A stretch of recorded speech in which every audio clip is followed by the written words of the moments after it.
Everybody has heard the phrase that money doesn't buy happiness, but clearly neither does poverty.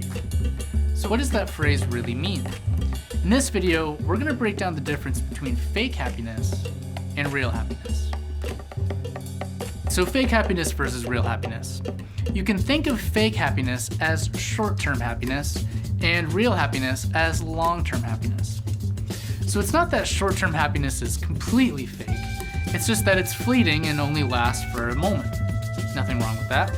Another name for short-term happiness is pleasure.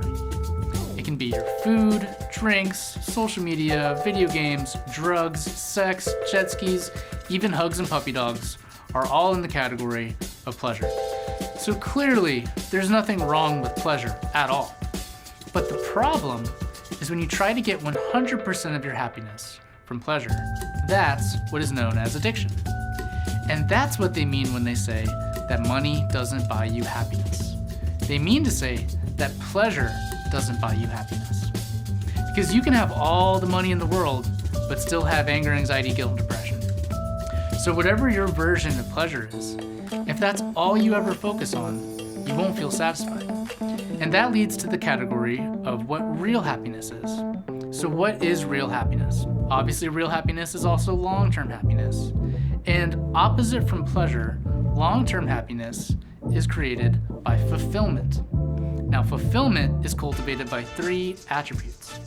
Fulfillment happens when you do something that is difficult or uncomfortable, something that is meaningful, and 3, produces value. So think about going to the gym, getting through college, starting a business, learning to play a musical instrument, or anything that requires discipline and skill. Those tasks are difficult, uncomfortable, meaningful, and they produce results.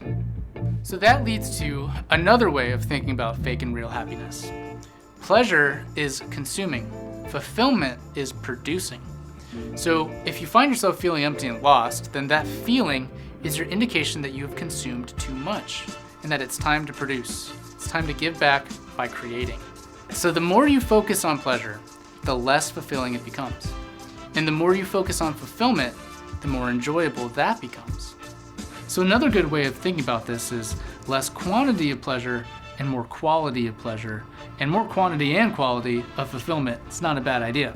And similarly, when you've been focusing on fulfillment a lot, when it is time to enjoy yourself again, the pleasure that you have, the quality of it skyrockets.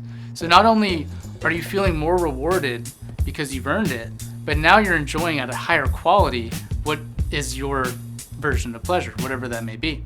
So let's take the example of the gym. The first time you go to the gym, it's very painful, very difficult. But over time, it becomes to feel really good.